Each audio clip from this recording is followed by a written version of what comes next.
Hi guys, Anarkali Marakkar, Gokul Suresh, KB Ganesh Kumar, Aju Varghese എന്നിവർ പ്രധാന കഥാപാത്രമായി എത്തിയ ശിവസായി തിരക്കഥ എഴുതി അരുൺ ചന്തു സംവിധാനം ചെയ്ത ഗഗനാചാരി.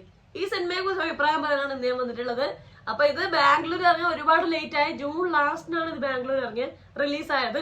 അപ്പൊ അതുകൊണ്ട് കാണാൻ കുറച്ച് ലേറ്റ് ആയി പോയി.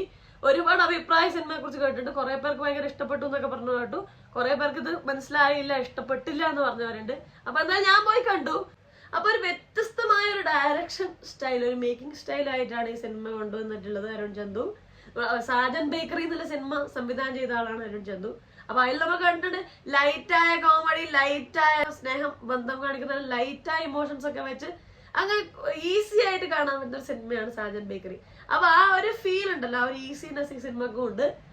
ഒരു പക്കാ സൈഫൈ പടം എന്ന രീതിയിലല്ല, കുറച്ച് കോമഡി ഒക്കെ ഉൾക്കൊള്ളിച്ചുള്ള ഒരു പടമാണ്. വ്യത്യസ്തമായ സ്ക്രിപ്റ്റും വ്യത്യസ്തമായ ഡയറക്ഷനാണ് ഈ സിനിമ യൂണീക്ക് ആക്കുന്നത്, അല്ലെങ്കിൽ ഡിഫറെന്റ് ആക്കുന്നത്. ഇപ്പൊ കുഞ്ഞിരാമായണം, ബേസിൽ ജോസഫിന്റെ കുഞ്ഞിരാമായണം ആദ്യം ഇറങ്ങിയപ്പോ നമുക്കറിയാം, ആ പടം പലർക്കും ദഹിച്ചിട്ടില്ല, പലർക്കും ഇഷ്ടപ്പെട്ടിട്ടില്ല. കാരണം അത് കോമഡി പടം എന്നുള്ള രീതിയിൽ തന്നെ അത് ഇറങ്ങിയത്. കോമഡി പടം നമ്മൾ ഇഷ്ടംപോലെ കണ്ടിട്ടുണ്ട്, പക്ഷെ സാധാരണ ഒരു കോമഡി പടത്തിന്റെ ഫോർമാറ്റിൽ ഇറങ്ങിയ പടമല്ല. ഡിഫറെന്റ് ആയ ഒരു കോമഡി പടമായിരുന്നു കുഞ്ഞിരാമായണം ആ സമയത്ത് ഇറങ്ങിയപ്പോൾ. തിയേറ്ററിൽ തന്നെ അതുകൊണ്ട് തന്നെ അത്ര പേര് കിട്ടിയിട്ടില്ല. അത് OTT ഇറങ്ങിയപ്പോഴാണ് കൂടുതൽ ആൾക്കാർ കാണുകയും പടത്തിന്റെ ഒരു ക്വാളിറ്റി അല്ലെങ്കിൽ പടത്തിന്റെ ഒരു സംഭവങ്ങളെല്ലാം ആൾക്കാർ പറഞ്ഞു തുടങ്ങിയത് OTT വന്നതിന് ശേഷം. അതുപോലത്തെ ഒരു വ്യത്യസ്തമായ ഒരു മേക്കിംഗ് ആയിട്ടാണ് ഈ സിനിമ വന്നിട്ടുള്ളത്. അടിപൊളി പടമാണ്, സൈഫൈ പടമാണ്, സൈഡ് സംഭവങ്ങളൊക്കെ ഉണ്ട്, കോമഡി അടിപൊളിയായി വർക്ക്ഔട്ട് ആയിട്ടുണ്ട്. ഇപ്പൊ ചില സമയങ്ങളിൽ നമുക്ക് ഈ പടം കാണുമ്പോൾ ഒരു സ്പൂഫ് പടമാണോ തോന്നും. കാരണം ഒരുപാട് പഴയ നമ്മുടെ സിനിമകളിലെ ഡയലോഗുകളും കാര്യങ്ങളൊക്കെ ഇതിൽ ഉപയോഗിച്ചിട്ടുണ്ട്. അതുപോലെ തന്നെ പഴയ സിനിമയിലെ പാട്ടും കാര്യങ്ങളൊക്കെ ഉപയോഗിച്ചിട്ടുണ്ട്. അങ്ങനെ ഒരു ഷെയ്ഡ് കൂടെ പടത്തിനുണ്ട്. അതുപോലെ തന്നെ വേറൊരു കാര്യം, മിസ്മാച്ച് ആയ മ്യൂസിക്, ബാക്ക്ഗ്രൗണ്ട് മ്യൂസിക് വെച്ചിട്ടുണ്ട്. ശങ്കർ ശർമ്മയാണ് ഇതിൽ മ്യൂസിക് ഡയറക്ഷൻ ചെയ്തിട്ടുള്ളത്. മിസ്മാച്ച് ആണ് ഇപ്പൊ നമുക്ക് ഉണ്ടാവുന്ന ഇമോഷണൽ നേരെ ഓപ്പോസിറ്റ് ആയ ബാക്ക്ഗ്രൗണ്ട് മ്യൂസിക് ഒക്കെ വെച്ച് അത് ഒരു നമ്മളെ സർപ്രൈസിംഗ് ആയി ചിരിപ്പിക്കാൻ സിനിമക്ക് പറ്റിയിട്ടുണ്ട്. എന്നുവെച്ചാൽ നമ്മള് പ്രഡിക്റ്റബിൾ ആവുന്ന രീതിയിലൂടെ എല്ലാ സിനിമ പോകുന്നു. സാഡ് ആയ മൊമെന്റിന് ഹാപ്പി ആയ ബാക്ക്ഗ്രൗണ്ട് മ്യൂസിക് വെച്ച്, അതുപോലെ തന്നെ ഹാപ്പി ആയ സാഡ് ആയ ലൈറ്റ് ആയ കോമഡീസ് ഒക്കെ വെച്ച് അടിപൊളി പടമാണ്. സെക്കൻഡ് പാർട്ട് തീർച്ചയായും ഉണ്ടാവാൻ സാധ്യതകളുണ്ട്. ഈ സിനിമയിൽ ഒരു പാട്ടുള്ളത് നന്നായിട്ടുണ്ട്. ഗോകുലും അനാർക്കലി ഉള്ള ഒരു പാട്ടാണ്, അടിപൊളിയായിട്ടുണ്ട്. ബാക്ക്ഗ്രൗണ്ട് മ്യൂസിക് എല്ലാം കിടലായിട്ടുണ്ട്. എനിക്ക് ബാക്ക്ഗ്രൗണ്ട് മ്യൂസിക് ഭയങ്കര അധികം ഇഷ്ടപ്പെട്ടു. അപ്പൊ നെക്സ്റ്റ് പാർട്ടില് ഗഗനാചാരി യൂണിവേഴ്സിൽ ആഡ് ചെയ്യാൻ സുരേഷ് ഗോപി വരുന്നുണ്ട് എന്നാണ് പറയുന്നത്. നമ്മളതിൽ സിനിമയിൽ കാണുന്നുണ്ട്, ഒരു ബുക്ക് വായിക്കുന്നൊക്കെ കാണുന്നുണ്ട്. അപ്പം അതില് മണിയൻ ചിറ്റപ്പൻ എന്നൊക്കെ പറഞ്ഞ സുരേഷ് ഗോപിയുടെ ഫോട്ടോ കാര്യങ്ങളൊക്കെ കാണിക്കുന്നുണ്ട്. മാത്രമല്ല പറയുന്നത് കേൾക്കുന്നുണ്ട് നെക്സ്റ്റ് പാർട്ടിൽ ഉണ്ടാവുന്നു. നമ്മൾ മലയാളത്തിൽ ആദ്യമായിട്ട് ഒരു ഏലിയൻ പടം വരുമായിരുന്നു. അത് അടിപൊളി ലോ ബഡ്ജറ്റിൽ എടുത്ത ഒരു സൈഫൈ പടമാണ്. എനിക്ക് 1.5 കോടിയോളം ഇത് കളക്ട് ചെയ്തു എന്നാണ് ഇപ്പൊ അറിയാൻ പറ്റിയത്. ഇനീഷ്യലി ഈ പടം ഓടുന്നുണ്ടായിരുന്നില്ല. എല്ലാ ആൾക്കാരുടെ സംസാരത്തിലൂടെ ഇത് പടർന്ന് കൂടുതൽ ആൾക്കാർ കണ്ട് അങ്ങനെയുള്ളൊരു പടമാണ്. ഇപ്പോഴും ഞാനിപ്പോ ബാംഗ്ലൂർ തിയേറ്ററിൽ പോയി നോക്കുമ്പോൾ അധികം ആൾക്കാരൊന്നും ഇല്ല. പക്ഷെ എങ്കിലും എന്തായാലും പറഞ്ഞു കേട്ട ആൾക്കാർ വരാൻ സാധ്യതയുള്ള ഒരു പടമാണ്. അപ്പൊ ഇതിൽ മികച്ചതായിട്ട് ഏറ്റവും അടിപൊളിയായിട്ട് പറയുന്നത് ഫസ്റ്റ് പേര് പറഞ്ഞ KB ഗണേഷ് കുമാർ ചെയ്ത ക്യാരക്ടർ കിടലായിട്ട് പുള്ളിക്കാരൻ ചെയ്തിട്ടുണ്ട്. നല്ല അത്രയും കഴിവുള്ള ഒരു നടനാണ് ഗണേഷ് കുമാർ. നമുക്ക് വീണ്ടും ഓർമ്മിപ്പിക്കുന്നുണ്ട്.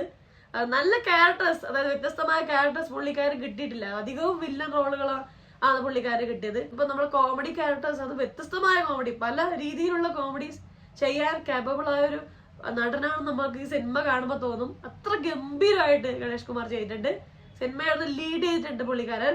അതുപോലെ തന്നെ എടുത്തു പറഞ്ഞിട്ട് വേറൊരു പേരാ ഗോകുൽ സുരേഷ്. ഗോകുൽ സുരേഷ് എന്തുകൊണ്ട് ഇത്ര ശ്രദ്ധിക്കപ്പെട്ടില്ല നമുക്ക് തോന്നും. കാരണം അമ്മാതിരി ലെവലിലാണ് പുള്ളിക്കാരൻ അഭിനയിച്ചത്. അത്ര കിടലായിട്ടാണ് കോമഡി ഹാൻഡിൽ ചെയ്ത്. അത് ചളിയാക്കാതെ കറക്റ്റായിട്ട് അത് ഹാൻഡിൽ ചെയ്തിട്ടുണ്ട്. 1-2 മൊമെന്റ്സ്, 1-2 സിറ്റുവേഷൻസ് എനിക്ക് കുറച്ചൊരു ഡൗൺ ആയ പോലെ തോന്നിയിട്ടുണ്ട്. പോലും അത് ഒഴിച്ചു വിട്ടാൽ പടം മൊത്തം നോക്കുമ്പോൾ ഗംഭീര പ്രകടനമാണ് ഗോകുൽ സുരേഷ് കാഴ്ചവെച്ചത്. ഈ നടൻ എന്തുകൊണ്ട് മുന്നേ ശ്രദ്ധിച്ചിട്ടില്ല എന്നുള്ള ഭയങ്കര ഇമ്പോർട്ടൻ്റ് ആയ ചോദ്യമാണ്. കാരണം മുന്തുക എന്നുള്ളൊരു പടം ഇറങ്ങിയിട്ടുണ്ട് വളരെ മുന്നേ. അതിന് അടിപൊളി പെർഫോമൻസ് പുള്ളിക്കാരൻ കാണിച്ചു വെച്ചു. പക്ഷെ ആ പുള്ളിക്കാരൻ അത്ര ശ്രദ്ധിക്കപ്പെട്ടില്ല. പടം അത്ര ഓടിയില്ല, പുള്ളിക്കാരനെ ആരും ശ്രദ്ധിച്ചില്ല. അപ്പൊ പുള്ളിക്കാരൻ സീരിയസ് റോളുകൾ കൊടുത്തു തുടങ്ങി. എനിക്കൊന്ന് ഈ കോമഡി ചെയ്യാൻ ഇവർക്കൊക്കെ അടിപൊളിയായി വഴങ്ങുന്നുണ്ട്. അതിഗംഭീരമായിട്ട് അവർ രണ്ടുപേരും ഇതൊക്കെ കൈകാര്യം ചെയ്തു. അതിന് അജു വർഗീസ് ഉണ്ട്. അജു വർഗീസ് കിടലായി ചെയ്തിട്ടുണ്ട്. പുള്ളിക്കാരന് കോമഡി പറയുന്നത് പുള്ളിക്കാരന് അത്ര ഈസി ആയ ഒരു കാര്യമാണ്. അപ്പൊ അത് അതിഗംഭീരമായി ചെയ്തിട്ടുണ്ട്.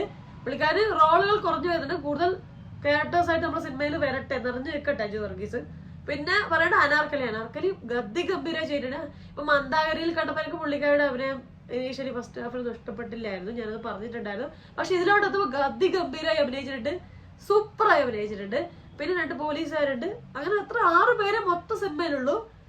വളരെ കുറച്ച് സെറ്റും കാര്യങ്ങളും മാത്രമേ ഉള്ളൂ, പക്ഷെ വേറെ ലെവൽ പടമായിട്ടുണ്ട്. എനിക്ക് ഭയങ്കര ഇഷ്ടപ്പെട്ടു. എന്ന് വെച്ചാൽ എല്ലാവർക്കും ഇഷ്ടപ്പെടണമെന്നില്ല, അതിൽ പല അഭിപ്രായങ്ങൾ ഞാൻ ഇപ്പൊ നേരത്തെ പറഞ്ഞ പോലെ കേട്ടിട്ടുണ്ട്. എന്തായാലും നിങ്ങളുടെ അഭിപ്രായം എന്താണ് ഈ സിനിമയെ കുറിച്ച്? നിങ്ങൾക്ക് ഇഷ്ടപ്പെട്ടോ? എന്റെ അഭിപ്രായത്തോട് യോജിക്കുന്നുണ്ടോ? ഉണ്ടെങ്കിൽ കമന്റ് ചെയ്യേ. ഇനി യോജിക്കുന്നില്ല, നിങ്ങൾക്ക് ഇഷ്ടപ്പെട്ടില്ലെങ്കിൽ അതും കമന്റ് ചെയ്യേ. ഇനി ഇഷ്ടപ്പെട്ട കാര്യങ്ങൾ എന്തൊക്കെയാണ് നിങ്ങൾക്ക് ഈ പുതിയ മലയാള സിനിമയുടെ പുതിയ പ്രതീക്ഷകൾ എന്തൊക്കെയാണ്? ആരൊക്കെയാണ് ഇതിൽ ഗംഭീരമായി അഭിനയിച്ച എല്ലാം താഴെ കമന്റ് ചെയ്യണേ. മറക്കാതെ കമന്റ് ചെയ്യുക. അപ്പൊ അത്രേ ഉള്ളൂ. അപ്പൊ എന്തായാലും ലൈക്ക് ചെയ്യുക, റിവ്യൂ ഇഷ്ടപ്പെടുവാണെങ്കിൽ സബ്സ്ക്രൈബ് ചെയ്ത് സപ്പോർട്ട് ചെയ്യുക, ഷെയർ ചെയ്യുക, കമന്റ് ചെയ്യുക, നിർബന്ധമായി കമന്റ് ചെയ്യണം. അപ്പൊ അത്രയുള്ള എല്ലാവരും ഹാപ്പി ആയിട്ടിരിക്കുക. മറ്റൊരു റിവ്യൂ റിയാക്ഷനോ സോഷ്യൽ ഇഷ്യൂ നെക്സ്റ്റ് ടൈം കാണാം. അതുവരെ ബൈ ബൈ.